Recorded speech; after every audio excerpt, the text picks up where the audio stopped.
Well, welcome to week 4 of our Puzzled by the Bible series. Hopefully by this point in the series, you've been able to memorize the overview of the Bible. We're going to review it one more time. Here it is. We begin with God and righteous man in paradise. Then Satan and sin enter. The world is judged and destroyed, followed by a one-world government. That's the Tower of Babel. We see the 12 tribes of Israel. Then Jesus being the very pivot point of the New Testament. We see that Jesus was truly God, truly man, came down in the form of a man, lived the sinless life that we could not live, died the death that we deserve, and was raised again in victory over sin. Then we see the 12 disciples and the church, one world government, the world will be judged and destroyed. Then Satan and sin will exit, and God and redeemed man will again be together for all of eternity. This week we talked about 3 impossible statements that have to do with the sacrificial system in the Old Testament. We saw there were 3 different impossibles that shape our thinking. The first one we saw is that it's impossible for God to be made unholy. The second one is that it's impossible to be made holy without the shedding of blood. And the third one is that it's impossible for earthly politics to solve eternal problems. And here's what we're going to be doing this week is we are going to be asking a question that relates to each of these different points. So we're going to dive into our first point, which is that it's impossible for God to be made unholy. The question we're going to ask is, what do you think is impossible for God that is really possible? What do you think is impossible for God that's really possible? And to frame this is what we're going to be talking about, is there are certain things that happen in our life that we think, God, it's impossible for you to come through in this situation. But if we focus on the true impossibility of God, then it'll give us hope for those seemingly impossible situations. Here's what this looks like. I'm going to give us 7 impossible statements. We're going to go with the first one. It's impossible for God to be evil. And we see that in Job chapter 34, verse 10. The second one is it's impossible for God to lie. Numbers 23:19. It's impossible for God to forget and abandon his children. Isaiah 49:15 and 16. It's impossible for God to be unjust. Deuteronomy 32:4. It's impossible for God to leave his creation broken. Revelation 21:5. It's impossible for God to refuse someone who comes to him in faith. John 6:37, and it's impossible for God to sleep. Psalm 121, 2-3. Here's why this is so important, is all of these impossibilities show us that what we think is impossible is really possible. Here's what this looks like. Maybe today, you think it's impossible for God to forgive us of something that we've done in the past. So you're saying, you know what, I've done something so bad in my past, I know it's impossible for God to forgive what I've done. But what is truly impossible is that it's impossible for God to refuse someone who comes to him in faith. That when we truly know, man, it's impossible for God not to forgive me when I come to him in faith, that all of a sudden we right-size our expectations. Maybe today we think it's impossible for God to be with us in the midst of a difficult relationship or maybe even a divorce. But the reality is that it's truly impossible for God to forget and abandon his children. That even when we go through hard times in life, that there's never a time where God leaves us or forsakes us, but he's always walking alongside of us. That's what's truly impossible, not the situation that we're in this relationship.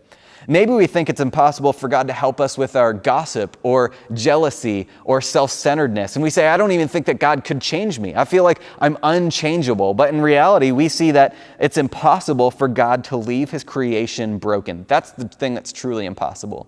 And so when we face these seemingly impossible situations in life, we have to right-size our expectations and say, but this is the truth of what's truly impossible. If I think God has left me in a situation, I have to know what's true is that he can't leave me. He can't forsake me. That's what's truly impossible. So the question is, what do you think right now is impossible for God to handle? And how do these statements of what is truly impossible for God encourage you in the midst of that situation? That's the first statement that we're going to deal with. The second impossible we're going to deal with is that it's impossible to be made holy without the shedding of blood. It's impossible to be made holy without the shedding of blood. And this is the question, do you bring your best to God? Do you bring your best to God? You see, we learned about the sacrificial system and how intimately bloody it truly was. And here's what it says about the sacrifices that you bring to God. In Exodus 12:5, it says this, the animals you choose must be year-old males without defect, and you may take them from the sheep or the goats. So when the Israelites brought their sacrifices to God, they did it, and these sacrifices were to be without blemish. They were to be the sacrifices that were correct and brought as the best that they could before God. So this goes back to our question, do you bring your best to God? And there are 3 different areas that I want to challenge us today. The first one, do you bring the best of your time to God? Is God the first thing that you schedule into your day? Or is he the afterthought that you say, you know what, if I can figure out all of these things that I need to do, then I'll fit God in at the end of my day? Is he the first fruits of what you give him of your best time? That you say, you know what, this is, come hell or high water, I'm doing what God has called me to do. I'm giving my best to God. Or is he going to be the thing that we pencil in and say, well, if I can fit him in, then I'll bring my best to God? Do we bring our best to God in our time? The second place, do we bring the best to God in our talents? Do we bring the best of God in our talents? Do we serve him with the best of who we are? Or do we bring our best to work? Do we bring our best to the things that are our hobbies, and then we say, you know what, then I'll bring my talents to God? Because the reality is God wants your best. He has given you those gifts, those talents, and those abilities to serve him with. Where are you serving God right now? Are you serving God in the church? Are you serving God as a connections team member, as a small group leader, as a children's leader? Or are you giving to God outside the walls? Maybe you're helping with those in need and you're saying, you know what, my mission field is for those who are outside the walls of the church. But wherever it is, how are you bringing your best talent to God? That's the second category. The third category is thoughts. And I love this. I love the hymn, Be Thou My Vision. And there's a statement in one of the second lines that says, Thou my best thought by day or by night. And I remember singing that lyric and thinking, imagine, the best thought of my day is God. The best thought that I could ever think of is how amazing God is. Do we tend to dwell on God in the times that we have some extra time to think? Or are we so hurried in our life that we're always thinking about the next thing and the next thing and the next thing that we get so caught up and we forget to think about God throughout our day? There's a truth that says hurry is the enemy of your soul. And sometimes in the American culture, we get so hurried that we forget to take time to just think and be in the presence of God, to know that God is our best thought. Do we bring our best to God in our thoughts? Do we bring our best? That's the second. The third point is this. It's impossible for earthly politics to solve eternal problems. It's impossible. And so Shannon asked this great question. He said, where do you look for your hope, help, and rescue?